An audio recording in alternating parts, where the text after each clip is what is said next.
going on with your forecast here, because I think tomorrow might be a binge Netflix kind of day. It is not looking like it is going to be favorable to be outside on Saturday. But how do we get there? Well, there's going to be a lot within the next 24 hours. You see that little swirl here over New Mexico? We've got actually a couple different boundaries in play today. A dry line that's already here sitting on top of us. Pacific front first catches up later this afternoon. That's going to fire the storms. Polar cold front slides in after. That's going to bring the cold. So let's sort it out. A lot of cloud cover this morning. It is much colder out there in the hill country, down about 20 to 30 degrees compared to the cool down that's in the eastern counties, which is about 5 to 10. Why? Dry air. We tend to see some pretty big fluctuations in temperatures with dry air. It's easy to cool down. It's easy to heat up. So with the dry line here, everybody to the west, drier. Everybody to the east, a little more humidity, not quite as pronounced of a cool down to start. Still leaves us in the 40s out west, 50s and 60s along and east of I-35.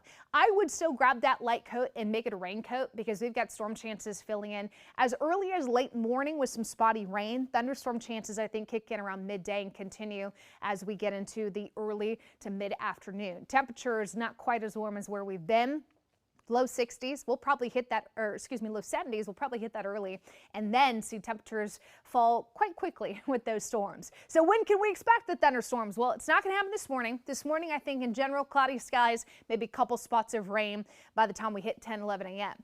Midday on, I think these storms start to get a little bit more juice with them as that Pacific front, the lift, the missing ingredient comes in. There's still quite a bit of dry air in the hill country, though, so I think these storms start to develop a little closer to the I-35 corridor than what this particular computer model is showing.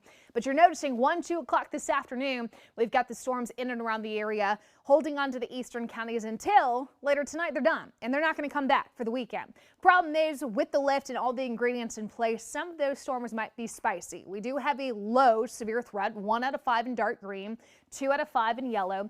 The potential for large hail and damaging winds. Most of these storms won't cause problems, but I can't promise you that all of them are going to behave. I think 1 or 2 storms might get strong, if not severe. First, the storms, here come the winds. The winds will initially pick up with that Pacific front later this afternoon. And then here comes the doozy, right? Those winds tonight into tomorrow morning are going to rip out of the north, gusting 30 to potentially up to 40 miles per hour on Saturday. Drop in temperatures, uptick in wind. You know what's coming. Wind chills tomorrow morning in the 20s and 30s. Tomorrow is going to be a little bit of a raw, nasty day if you've got outside plans. I think tomorrow afternoon will be in the 50s, but still fighting some wind. Sunday looks to be a better afternoon in the low 60s with a mix of sun and clouds, but it starts with a near widespread freeze. So from 0 to 100, Mother Nature is bringing back winter. 70s with that severe risk this afternoon, clearing by tonight, but then the winds. 50s Saturday, near widespread freeze. Sunday, Monday, mix of sun and clouds, potentially a few isolated showers Tuesday before our next cold front arrives middle of next week. Erica?